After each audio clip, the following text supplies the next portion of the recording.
Hello दोस्तों, इस video में मैं आपको क्लास 12th का 2023 का सामान्य हिंदी का पेपर सॉल्व करवाऊंगा। दोस्तों, मैं इस वीडियो में आपको यह भी बताऊंगा कि किस टॉपिक से कितने अंक का क्वेश्चन आता है। दोस्तों, इस वीडियो में मैं आपको यह भी बताने वाला हूं कि 2024 में सामान्य हिंदी का पेपर किस प्रकार आएगा, किस पैटर्न से आएगा। और दोस्तों, अगर आप लोग यह वीडियो ध्यान से देख लिए तो आप लोग इसी वीडियो में कम से कम 15 से 20 नंबर का क्वेश्चन अपना आसानी से क्लियर कर लेंगे। क्योंकि दोस्तों, कभी कभी बोर्ड एग्जाम में क्या होता कि पिछले साल के पेपर से ही क्वेश्चन को रिपीट कर दिया जाता है। बच्चे यह गलती अक्सर कर बैठते हैं कि पिछले पेपर से तो क्वेश्चन पूछेगा ही नहीं, लेकिन दोस्तों कभी कभी ऐसा ही कर दिया जाता है बोर्ड एग्जाम में।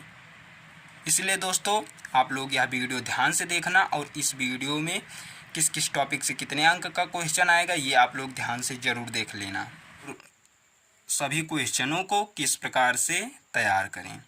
दोस्तों, सबसे पहले मैं आपको यह बता दूं कि हिंदी का पेपर 2 खंड में बटा होता है, खंड का, खंड खा। खंड का से 50 अंक का क्वेश्चन और खंड खा से भी 50 अंक का क्वेश्चन आता है।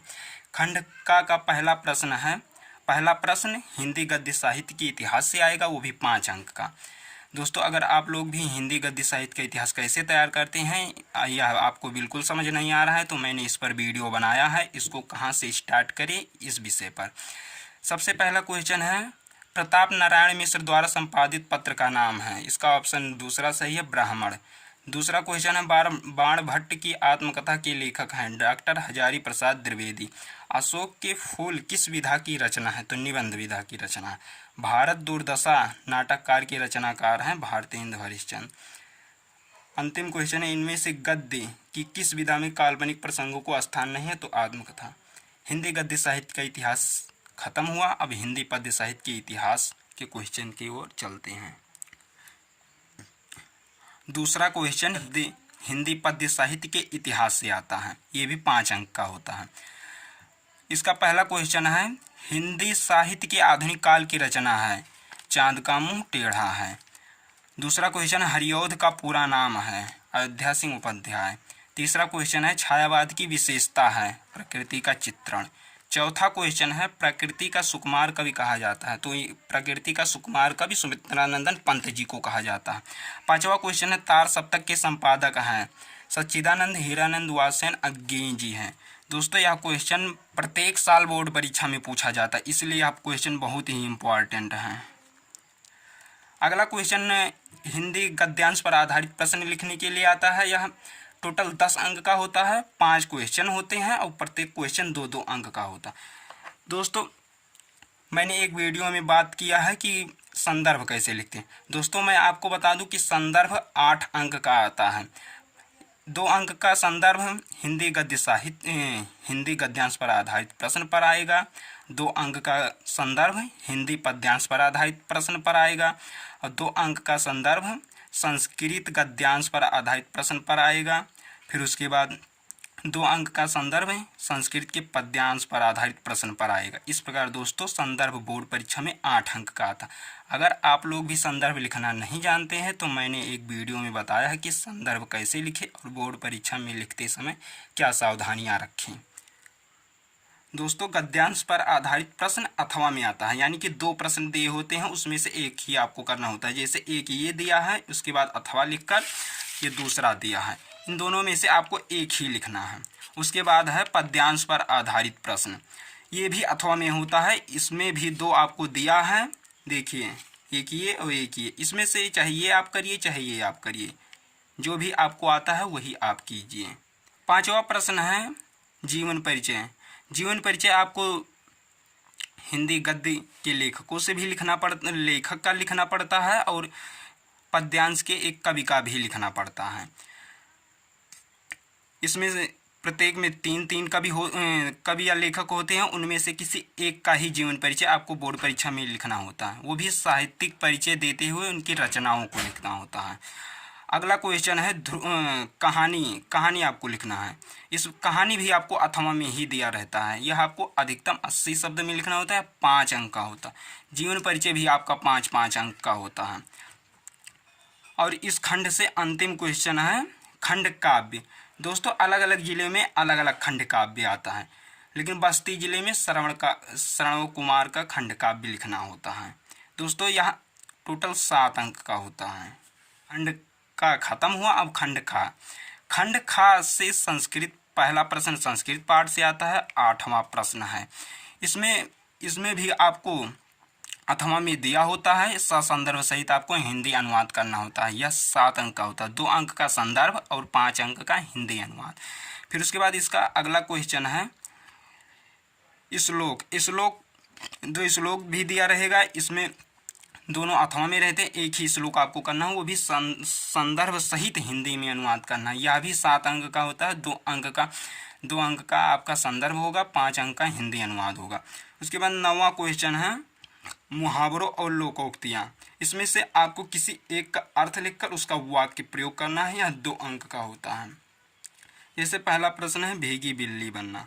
भीगी बिल्ली बनना का अर्थ होता है भय से दबना। दूसरा है हाथ पीले करना। हाथ पीले करने का मतलब विवाह करना। दोस्तों आप लोगों को चारों में से किसी एक का अर्थ लिखकर उसका वाक्य प्रयोग कर देना है। अगला क्वेश्चन 10वां क्वेश्चन है संधि विच्छेद आपको करना है। तो पहला संधि विच्छेद है रमेश, इसका सही संधि विच्छेद होगा रमाधन ईसा। दूसरा है इति उत्तम, तो इति धन उत्तम। दोस्तों आप लोगों को संधि विच्छेद ऐसा करना है कि उन दोनों शब्दों का कुछ ना कुछ अर्थ निकले। ऐसा नहीं कि आप संधि विच्छेद कर दें और उन दोनों शब्दों का कोई मतलब ना हो। तीसरा है भावापि, तो उभावपि, तो इसका हो जाएगा उभोधन। अब पहला सही हो जाएगा। अगला क्वेश्चन है विभक्ति और वचन के अनुसार विकल्प चुनना है। तो आत्मन शब्द में विभक्ति और वचन है, सप्तमी विभक्ति एक वचन का, यह 1 अंक का है। दूसरा है नामनन शब्द में विभक्ति और वचन है, सप्तमी विभक्ति एक वचन, ये भी है, ये भी 1 अंक का है। 11वां क्वेश्चन है शब्द युग्म। इसका पहला शब्द युग्म है द्रव द्रव्य, तो इसका पहला सही हो जाएगा तरल। द्रव मतलब तरल होता है और द्रव्य मतलब धन होता है, तो तरल पदार्थ और धन। दूसरा क्वेश्चन है हरि और हर। हरि मतलब विष्णु होता है, हर मतलब शंकर होता है। इसका अगला क्वेश्चन है निम्नलिखित शब्द किसी एक शब्द के 2 अर्थ लिखना है। तो किसी एक के, इसमें 3 दिया है, किसी एक का ही लिखना है 2 अर्थ। तो कुल का, चलिए हम कुल को बताते हैं। एक कुल का अर्थ होता है वंश और दूसरा होता है समस्त। यह टोटल 2 अंक का होता है।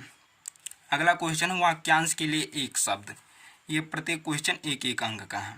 जिसके भीतर की हवा तापमान सम स्थिति में रखा गया, समतापी। अगला क्वेश्चन है पीने की इच्छा रखने वाला, इसका है पिपासा। अगला क्वेश्चन है किन्हीं 2 वाक्यों को शुद्ध करके लिखना है और प्रत्येक प्रश्न 1-1 अंक का है। दो प्रश्न है इसलिए 2 अंक का है। तो इसमें चलिए दोस्तों मैं इसे और इसे बता दूं। कृपया करके मेरे घर पधारिए, ऐसा नहीं होगा, कृपया मेरे घर पधारिए, ये आपका सही होगा। अगला क्वेश्चन तुम्हें मन लगाकर पढ़ाई करना चाहिए, ये करना चाहिए नहीं, तुम्हें मन लगाकर पढ़ाई करनी चाहिए, ऐसा होना चाहिए। अगला क्वेश्चन है श्रृंगार रस अथवा करुण रस। दोस्तों इसमें आपको रस लिखना है, रस 2 अंक का आएगा। इसमें से आपको रस अथवा में दिया रहता है। अगला क्वेश्चन अलंकार। अलंकार भी आपका अथवा में होगा, यह भी 2 अंक का आता है। अगला क्वेश्चन है दोहा छंद अथवा सोरठा छंद का लक्षण उदाहरण सहित, यह भी 2 अंक का ही आता है। दोस्तों मैंने दोहा, सोरठा और चौपाई इसका उदाहरण लक्षण सहित हमने एक वीडियो बनाया है और उसमें बताया है।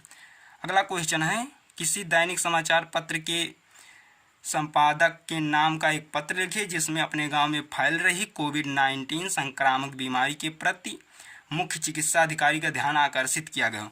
दोस्तों हमने पत्र को कैसे लिखते हैं बोर्ड एग्जाम में, यह भी, इस पर भी वीडियो बनाया है। और किसी अधिकारी को अगर हमें पत्र लिखना है तो उसको कैसे लिखते हैं, इसको भी एक वीडियो में ही बनाया है। लेकिन दोस्तों केवल टॉपिक उसमें चेंज हो गया है। उसके बाद अंतिम क्वेश्चन है किसी एक भाषा शैली पर आपको निबंध लिखना है। दोस्तों इस टॉपिक पर बहुत से बच्चे गलती करते हैं। यह टोटल 9 अंक का है, लेकिन उसमें से 4 अंक 5 अंक ही ला पाते हैं।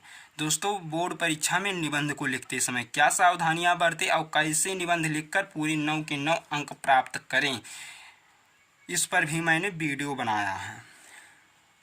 आई होप दोस्तों वीडियो अच्छी लगी होगी। अगर वीडियो अच्छी लगी है तो वीडियो को लाइक करना ना भूलें और ज़्यादा से ज़्यादा इसको शेयर करें और हमारे ऐसे ही वीडियो के लिए हमारे चैनल को सब्सक्राइब करना ना भूलें।